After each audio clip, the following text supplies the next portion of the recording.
Assalamualaikum warahmatullahi wabarakatuh, Pak. Waalaikumsalam warahmatullahi wabarakatuh. Maaf mengganggu nih, Pak. Minta waktunya untuk beberapa menit untuk saling berdiskusi nih, Pak. Kebetulan ini tugas dari kami dalam menjalankan sebagai calon guru penggerak. Nah, dalam selama ini nih, Pak, pernah nggak Bapak mengidentifikasi kasus-kasus yang merupakan dilema atau rujukan moral nih, Pak? Ya, oke, terima kasih. Baiklah, selamat kepada guru penggerak. Ya, guru penggerak ini nampaknya sudah dirancang untuk jadi pemimpin.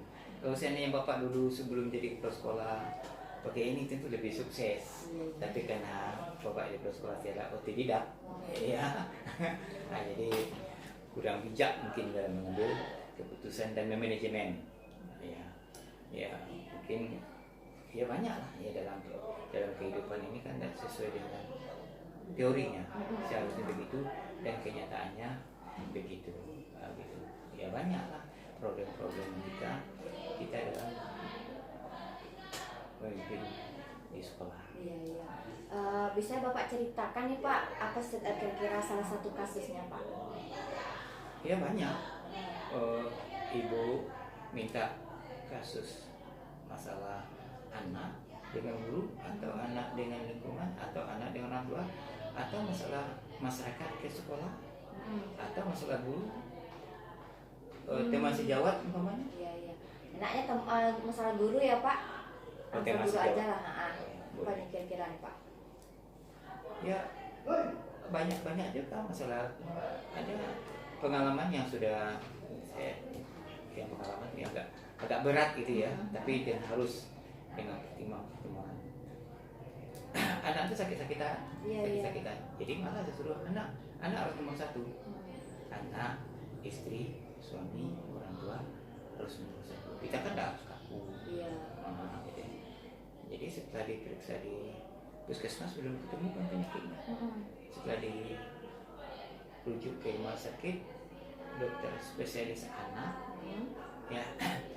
Dokter spesialis anak bingung juga merujuk ke Jakarta. Dari Jakarta ditemukan bahwasanya anak sakit jantung. Jadi jantung ini kan banyak di virus itu banyak. Ada jantung bocor, ada katup jantung itu ya, ada pembuluh darah pada jantung. Pembuluh darah ini kan pada umumnya terjadi pada usia lansia lah, 50 tahun di atas gitu ya. Akibat pola hidup.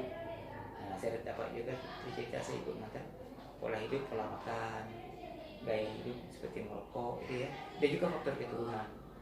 Dan ini anak itu tuh dokter memvonis jantung itu bocor dan harus melalui operasi. Panjang prosesnya panjang. Ya lapor lagi, Pak, gimana Pak, anak saya ini di Bungu tidak ada dokternya, belum ada dokter spesialis jantung. Ya utama kan ada anak. Itu gimana saya ngajar, Pak? Ya kita kan harus gabung. Nah, itu gunanya kita kan ada BK kita 3, ya, BK 3. Jadi jam-jam dia ngajar itu bisa digantikan oleh BK memberikan layanan informasi, layanan belajar ke jam ibu tersebut. Dan juga kita kan punya wakil. Wakil kan ada 4. Nah, wakil itu juga mengambil kebijakan. Wakil ini jam wajibnya kan hanya 12 jam. Seharusnya mereka kan 24 jam. Nah, insya Allah aman-aman saja. Dan alhamdulillah anak itu berobat ya banyak kali. Berarti anak ibu ini sakitnya butuh perawatan yang lama, Pak ya.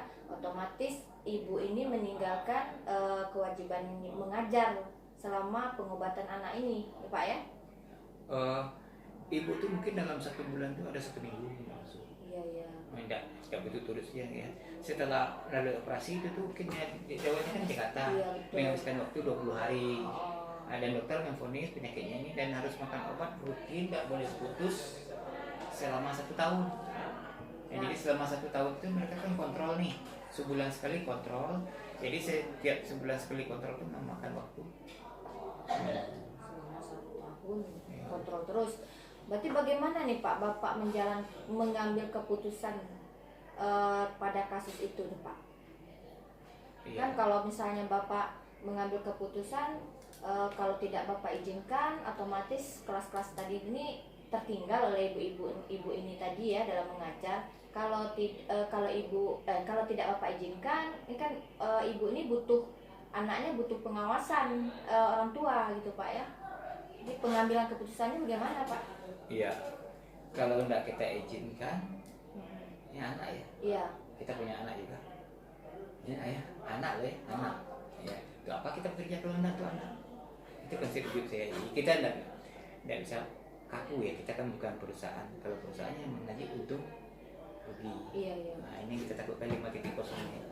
Jadi ibu-ibu ini harus siap-siap aja nanti masuk panti asuhan. Karena anaknya lebih setia besok pada pekerjaan. Dan kita di sekolah ini mungkin hebatnya kita di sekolah. Ini masalah anak ya, masalah nyawa. Gitu. Kemudian tinggal ngajari ya kita kumpulkan karaoke, BK, gimana? Pasti aja masalah. Berarti bapak sudah menerapkan nilai kebajikan peduli nih pak. Iya. Sudah Dan peduli, juga ya. untuk mengantisipasi nanti informasi-informasi yang keliru di tengah-tengah masyarakat, kita juga panggil pengurus komite, ketua, wakil, ketua, sekretaris, bendahara. Adanya kolaborasi pihak sekolah. Iya. Jadi langkah-langkah atau prosedur seperti apa yang sudah Bapak lakukan selama ini tadi sudah Pak jelaskan juga. Jadi berarti Pak langkah-langkahnya tadi sudah mengumpulkan guru BK kata Bapak tadi Pak ya, guru wakil, para wakil, sama-sama komite. Berarti semuanya sudah bekerja sama lah dalam saling membantu. Jadi hal-hal apa saja nih Pak yang selama ini Bapak anggap efektif dalam pengambilan keputusan pada kasus-kasus dilema etika yang seperti Bapak sampaikan tadi? Ya, konsep kita saling berbagi, saling berbagi, empati, saling memahami, ya, Di, dan saling kolaborasi, berbagi, saling kerjasama, insya Allah, dan tidak tertutup dan tidak dipertanyakan. Ibu tuh kok sudah seminggu udah masuk kemana ya? Kan tidak perlu saya jelaskan, karena ada tim tadi. Iya betul. Wah, jadi tim tadi menjelaskan ibu itu dalam keadaan sakit. Kayaknya lah jadi masalah. Sudah paham saja ibu itu dalam keadaan anaknya sakit, pikir juga bisa ngambil tindakan, BK juga kan. Karena tanpa disuruh BK sudah masuk. Yang ini. Karena tadi kan ibu kepergian seseorang itu kan diketahui umum, tidak ada sembunyi-sembunyi. Nah, yang susahnya kan bertanya-tanya kemana, kok dikasih izin seperti itu, dan mengapa tidak yang lain tidak berikan izin begitu? Itu kan ini kan emergency darurat. Saya rasa juga memang tidak ada kecemburuan sosial yang sudah ya. Iya. Entah kalau di depan saya di belakang nggak tahu, tapi kelihatannya nggak tahu sih. Iya. Aman-aman saja Pak ya sekolahnya. Sampai saat ini aman-aman saja dan alhamdulillah anaknya juga diterima PNS di Jakarta. Bekerja di salah satu rumah sakit, puskesmas ya, tapi di DKI. Iya. Ya, penerimaan CPNS baru nih, dan alhamdulillah jantung itu sudah sehat. Sehat Pak ya. Nah, dalam pengambilan keputusan tadi Pak, ada nggak ada tantangan-tantangan yang pernah Pak hadapi? Oh, tantangan yang dihadapi kayaknya nggak ada sih. Ya tentunya Bapak tadi kan mengizinkan Ibu ini kan. Kemudian untuk menghandle kelas Bapak sudah memberikan adanya tim-tim tadi oh, iya, kan. tantangannya ya mohon maaf ya, mungkin dosa ya berbohong. Dalam aturan kan PNS izinnya katanya 3 hari. Iya betul Pak. Nah, iya izinnya kan 3 hari gitu. Nah, tantangannya ya kadang-kadang kalau ada tentang laporan bulanan mungkin itu serah itu ya. Mungkin dosa saya. Jadi kalau seharusnya hadir 75%, ternyata ibunya hanya 35%, tapi kita buat saja Pak ya. Nah, itu mungkin tantangan. Ya, tapi demi kebaikan bersama Pak. Demi nyawa. Iya demi nyawa. Demi kasih sayang. Iya. Apa yang jadi kebanggaan begitu orang? Payah lah ya. Ada yang sampai ke Singapura saya anak. Maksudnya itu bayi tabung ya. Iya. Jadi kalau misalnya Bapak menyelesaikan kasus tadi Pak, Bapak langsung menyelesaikan di tempat atau Bapak perlu pertimbangan atau perlu penjadwalan gitu dulu Pak? Umpamanya nih kan Pak, Ibu tadi menelpon Bapak nih, Pak, anak saya sakit nih Pak, saya butuh izin 2 bulan atau gitulah Pak ya. Terus Bapak langsung putuskan saat itu atau Bapak perlu pertimbangan untuk mengambil keputusan? Ya itu tadi kepala sekolah itu kan pimpinannya. Iya. Muslim Education Leader, ya manajerial. Dan kita harus tahu, kita harus mengerti ya peta-peta guru-guru itu. Ya, kita nggak tahu, tidak pakai jadwal tertentu itu. Ya, masing anak, masing guru perilakunya berbeda. Kita lihat psikoanalisanya. Kalau ibu guru tuh atau bapak guru tuh anak tunggal, walaupun laki-laki, perilakunya harus lebih lembut. Ya berbeda, nggak bisa sama. Kemudian juga anak pertama dan banyak adik, perilakunya berbeda-beda, terbawa ke sekolah, terbawa kehidupannya sehari-hari. Nah kita harus paham. Nah, jadi mungkin tantangannya, ya namanya adil itu makanya itu susah itu. Untuk masuk surga itu kan pemimpin yang adil gitu ya. Mbak adil sebenarnya gitu, tapi kita berusaha gitu ya. Katanya tidak adil gitu ya. Berarti menyelesaikan satu masalah itu tergantung kondisinya Pak ya. Kondisi urgen atau tidak. Kita apa gitu. Yang pertama dia ya apalagi teknologi maju sekarang ini, dia tetap mengajukan buat surat. Tapi sebelumnya malam tadi sudah WA. Tapi kalau WA-nya itu kita prediksi, pokoknya dia konsultasi ke Padang, kan mengambilkan waktu 2 hari 3 hari maksimal. Kalau 4 hari tidak datang, nah jangan didiamkan, kita tanya dulu. Dia lebih terbuka. Sesuai dengan prosedur. Gimana Bu, anaknya gimana? Apa sedang apa pemeriksaan dokter? Oh dia lebih terbuka. Nah, kan ada juga sebagian manajemen itu isinya cuma 2 hari atau 3 hari tak masuk gurunya didiamkan. Dia tambah, kita harus nego. Kalau dia bawa anaknya lebih beda banget. Nah, dia lebih terbuka. Yang pengalaman ya, pengalamannya gitu. Berarti Bapak sudah sesuai prosedur gitu Pak ya, ngambil keputusan pun sesuai dengan visi dan sesuai dengan prosedur. Nah selama ini Pak, adakah seseorang atau faktor-faktor yang selama ini mempermudah atau membantu Bapak dalam mengambil keputusan Pak? Misalnya dalam kasus tadi lah khususnya Pak, ada enggak yang membantu Bapak? Jelas. Yang pertama kita buat guru senior. Karena guru senior ini kan kompetisi sosial. Mereka walaupun guru di sekolah, di tengah masyarakat kan dia sebagai konselor. Banyak kasus-kasus persoalan yang diselesaikan oleh guru-guru senior ini di lingkungan mereka itu. Nah ini kita jadikan sebagai sejawat sesepuh. Nah kita minta pertimbangan. Kadang-kadang dari orang ini yang menyampaikan, Pak, kadang Pak, kasih dengan aku, apa kasusnya? Kok nggak kasih tahu saya? Dia curhat dengan kami, baru kita panggil. Kadang-kadang informasi itu dari kelompok-kelompok si sepuh ini dari sekolah. Kalau bahasa politiknya primus inter pares, orang-orang yang menonjol, orang-orang yang disegangi, yang di panutan. Jadi panutan. Iya, di dalam geng-geng kelompok-kelompok. Lihat lagi geng-geng anak-anak sekolah itu pasti ada panutannya. Iya. Jadi kalau ada perkelahian antara geng dengan geng, panggil ya ketua-ketua geng, selesai.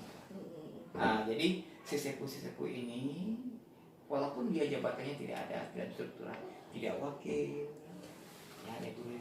Nah, ini kita libatkan.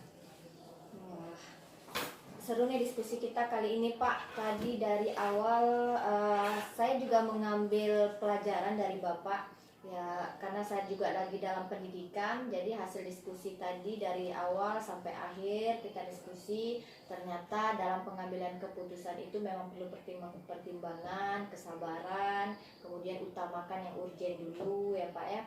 Kemudian ya saling kolaborasi. Nah, kalau menurut Bapak nih Pak, apa nih yang sudah Bapak sampaikan mulai dari menyampaikan kasus sampai tadi terakhir, apa saja yang membantu Bapak tadi kan, pelajaran apa nih yang dapat Bapak atau yang dapat Bapak refleksikan lah, Bapak simpulkan dari yang Bapak sampaikan tadi. Ya pokoknya anak-anak ini mudah-mudahan mengerti Bapak, insyaallah. 2 bulan, 3 bulan lagi kena faktor usia, Bapak harus pensiun. ya banyak pengalaman hidup seperti itu. Ada literasi dari buku pendapat para ahli itu memang kita pelajari, tapi tidak semua yang kita terapkan. Dan juga ada teori-teori kepemimpinan kuno, teori-teori kepemimpinan kuno yang perlu kita terapkan juga. Nah, apalagi ini anak perempuan yang banyak emosinya, kadang emosi sedihnya itu harus dilawan. Apa tuh teori leader kepemimpinan emosi kuno? Walaupun harimau di dalam, tapi dikeluarkan kambing, kita tetap berwajah manis. Walaupun segini apa? Segini apa? Jangan satu.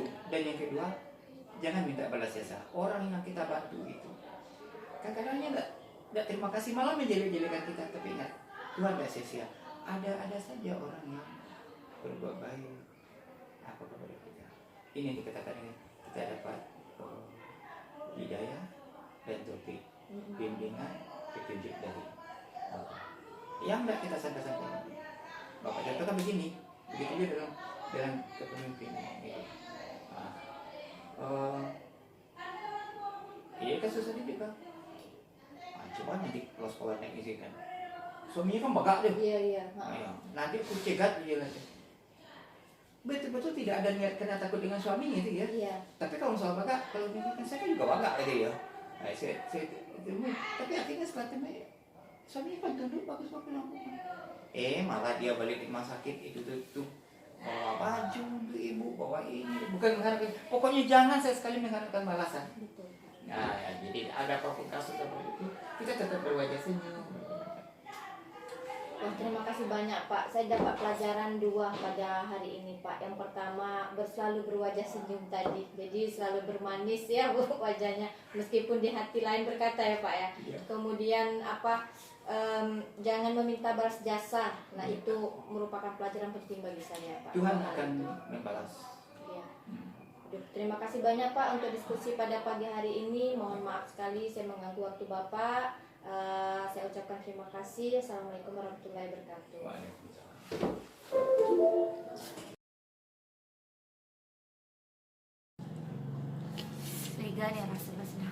Assalamualaikum Pak Subhan. Waalaikumsalam. Apa kabar hari ini Pak Subhan? Alhamdulillah sehat. Saya mohon izin nih Pak Sub, datang ke SMA Bapak ini sambil melihat-lihat. Ternyata SMA-nya sangat bagus, penuh dengan penghijauan nih, Pak. Boleh perkenalan nih Pak? Jadi pertama saya mengucapkan terima kasih pada Bu Liza sudah datang ke sekolah kami. Suatu kehormatan bagi kami dikunjungi oleh kawan-kawan dari guru penggerak. Baiklah, saya kalau nama Muhammad Subhan, kebetulan diberi amanah sebagai kepala SMA Negeri 7 Bungo yang berlokasi di Dusun Bungo Landai, Kecamatan Tanas Penggalintas, Kabupaten Bungo. Mungkin belum jauh juga lah dengan sekolah Bu Liza. Senang sekali saya bisa ke sini Pak. Dalam waktu 15 menit ini Pak, saya minta izin nih berdiskusi dengan Bapak ya, mungkin saling berbagi pengalaman kali Pak ya. Saya pengen tahu juga dan saya pengen belajar bagaimana sih pengambilan keputusan sebagai pemimpin itu yang berdasarkan nilai-nilai kebajikan. Ya tentunya Bapak selama jadi kepala sekolah ini pastilah pernah punya kasus ya Pak ya. Nah, bagaimana nih Pak Bapak mengidentifikasi kasus-kasus tersebut, apakah merupakan dilema etika atau rujukan moral gitu? Jadi kalau kita pilah-pilah, ada yang rujukan moral, ada dilema etika.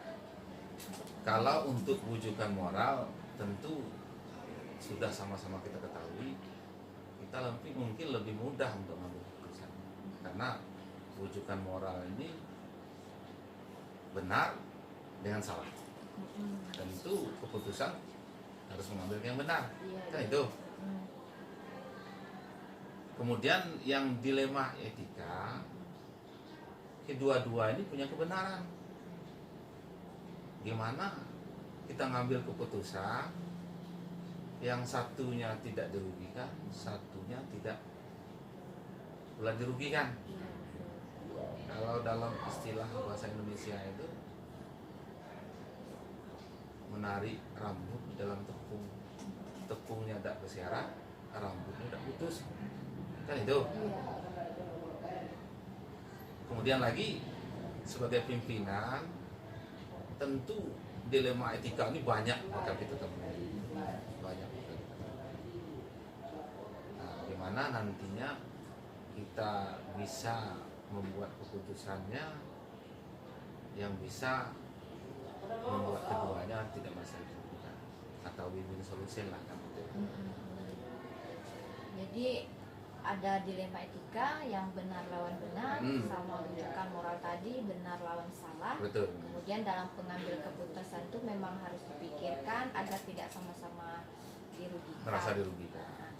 Nah, kalau selama ini Pak, bagaimana Bapak menjalankan pengambilan keputusan di sekolah Bapak? Terutama untuk kasus-kasus di mana ada dua kepentingan, benar yang sama-sama benar atau yang sama-sama mengandung nilai kebajikan. Sebagai contoh lah, karena dilema etika ini banyak, benturan-benturan di sekolah itu banyak.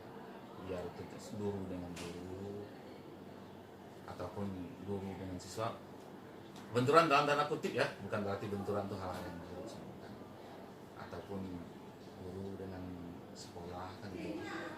Saya pernah kejadian itu di diri saya sendiri. Iya. Sewaktu saya belum masuk ke SMA ini, masih mimpin di sekolah yang sebelumnya. Kebetulan di sekolah itu ada dua guru geografi. Ini antara guru dengan guru nih, antara guru dengan guru. Yang muaranya nanti tetap ke sekolah juga. Ada dua guru geografi. Sementara dua guru geografi ini sertifikasi Keduanya Pak iya, ya? keduanya sertifikasi. Sementara jam yang harus kita bagi hanya mencukupi untuk 1,5 guru gitu. Walaupun tidak ada 1,5 sebenarnya. Jadi satu orang lebih, duo tidak sampai. Kan itu. Kurang berarti Pak ya? Iya. Nah, gimana caranya kita bisa membantu kedua-duanya? Bisa membantu kedua-duanya. Kalaupun nanti ada penghasilan tambahannya sebagai penghargaan untuk seorang guru, kedua-duanya bisa dapat kan itu. Di satu sisi peluang yang ada itu hanya untuk wakil kepala sekolah. Nah ini dilema ini. Nah, untuk mengangkat seorang wakil kepala sekolah tentu ada pertimbangannya. Tidak bisa ujuk-ujuk langsung diangkat. Atau kita pilih saja satu menjadi wakil. Itu ada pertimbangannya. Nah ini agak sulit. Lebih sulit lagi, salah satu itu ada hubungan dengan saya. Kan itu. Iya. Nah, kalau saya pilih nanti satu yang ada hubungan dengan saya menjadi wakil, nah bakal muncul cerita-cerita yang nanti yang lain. Sementara kalau yang satunya kita angkat jadi wakil, kalau kita perhatikan kinerjanya masih biasa, belum lebih kan itu, bukan berarti kurang, masih biasa. Nah, untuk mengambil keputusan ini yang serasa agak sulit, sehingga saya harus melibatkan semuanya. Saya lapor ke pengawas, saya ajak kawan-kawan wakil semua, saya ajak guru-guru, kita ambil keputusan. Kalau sudah ada keputusan, kalau sudah kita buat keputusan, harus kita bertanggung jawabkan. administrasinya gimana kan itu. Berarti yang saya tangkap dari kasus Bapak tadi, Bapak mengalami dilema karena antara dua orang guru tadi ada yang berhubungan dengan Bapak. Kemudian jam di sana kekurangan, Pak ya. Kemudian kalau Bapak angkat salah satunya jadi wakil, pastinya kita harus ada kriteria yang harus dicapai. Jadi penuh dilema jadinya, Pak, bingung jadi untuk memutuskannya, Pak ya. Berarti Bapak langkah-langkah seperti apa nih, Pak, yang Bapak lakukan untuk mengambil keputusan tersebut? Langkah pertama tentu saya mengundang wakil-wakil apa permasalahan, karena ajuan ini juga dari kawan-kawan wakil. Karena kita kebetulan di sekolah itu ada beberapa orang wakil, kemudian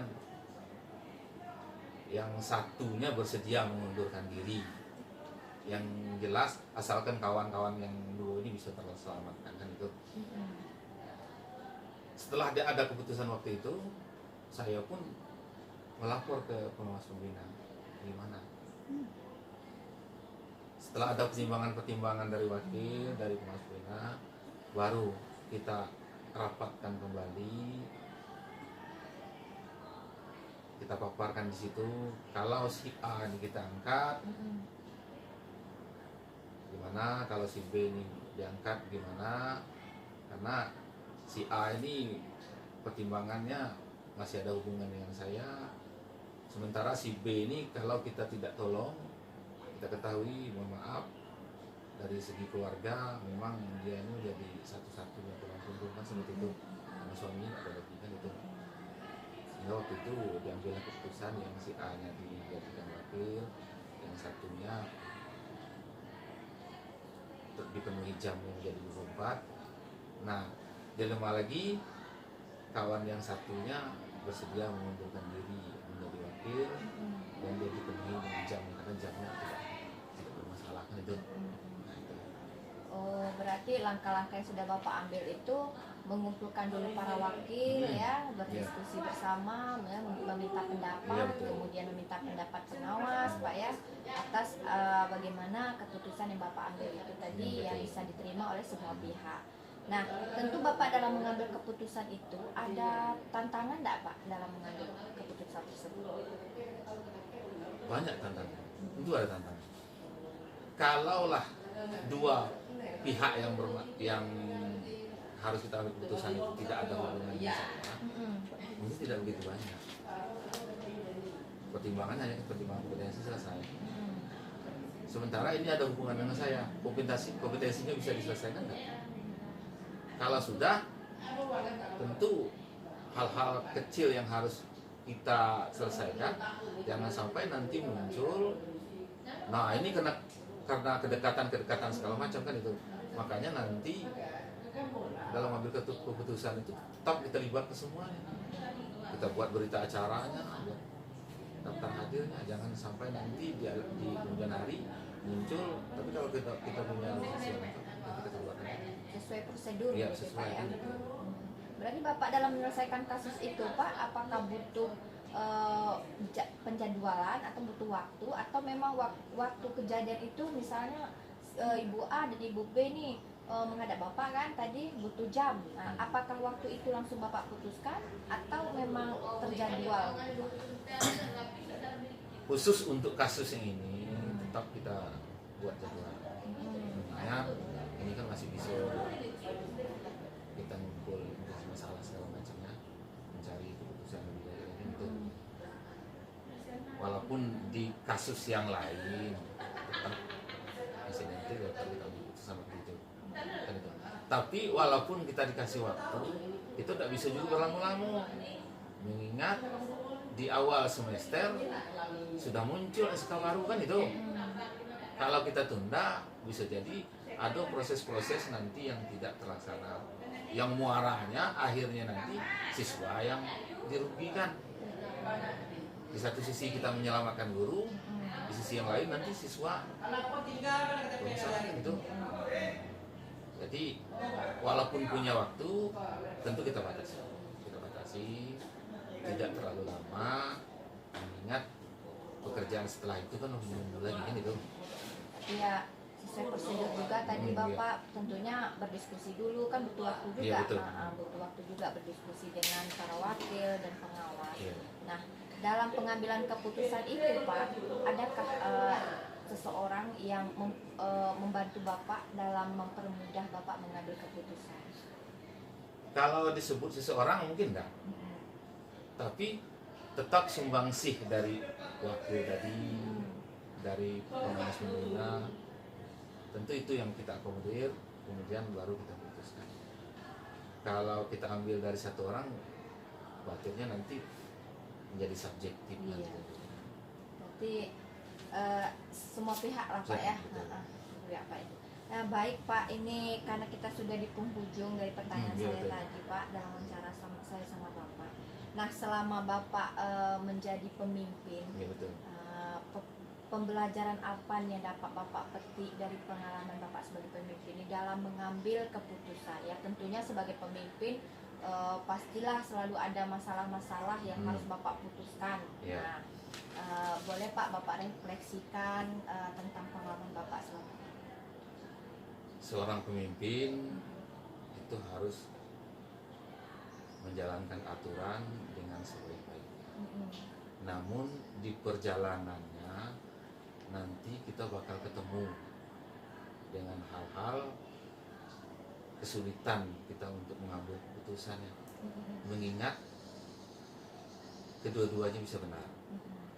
Nah, disitulah nanti apabila bermasalah dengan orangnya, kompetensi sebagai seorang pemimpin, kompetensi sosialnya, disitulah yang harus kita jalani. Mengingat kadang-kadang kalau aturan itu real mengikuti itu saja, bisa jadi nanti kita bakal berbenturan. Nah, gimana kita mengambil kebijakan, tanda kutip yang nama kebijakan pasti agak lari. Iya. Ya, kita mengambil kebijakan sehingga semuanya bisa mendapat keputusan yang lebih baik dan aturan pun tidak lari. Jadi kita membuat kebijakan tetap di aturan, kan itu. Iya. Sebagai contoh, guru terlambat datang. Kalau dalam aturannya kan langsung ini kan itu. Tentu sebagai pimpinan kita tanya dulu, kenapa lambat? Sakit, bisa jadi kalau kendaraan yang bermasalah. Dalam aturan kan tidak ada itu. Iya. Halangan itu kan tak masuk di situ. Nah, di situ kebijakan. Nah, seorang pemimpin itu tadi aturan tetap kita tegakkan, namun ada kalanya kita membuat kebijakan di luar aturan tadi, namun tetap tidak jauh lari dari aturan itu. Jadi Nah, itu. setiap pemimpin itu ya mengambil keputusan atau kebijakan tadi tetap berdasarkan aturan. Aturan. Namun ya perlu pertimbangan juga. Terima kasih banyak nih Pak. Sama-sama. Saya sangat senang bisa berdiskusi dengan Bapak hari ini. Ya, saya menjadi pelajaran juga untuk saya ke depannya bagaimana cara mengambil keputusan yang menurut Bapak tadi ya. Maaf mengganggu waktunya Pak ya. Saya ucapkan terima kasih nih Pak. Kalau misalnya ada tugas-tugas besok ya saya mohon kerjasamanya lagi. Amin. Pak. Saya doakan mudah-mudahan Bu Liza dan kawan-kawan dari Guru Penggerak bisa sukses melaksanakan tugas dan berhasil menjadi guru penggerak. Amin. Insya Allah kalau memang ada yang diperlukan di sini, saya bisa dia membantu. Sekali lagi doa saya untuk kawan-kawan guru penggerak sukses yang bisa membawa perubahan untuk lebih baik Iya, pendidikan amin. kita. Amin. Ya. Assalamualaikum warahmatullahi wabarakatuh. Waalaikumsalam. Guru penggerak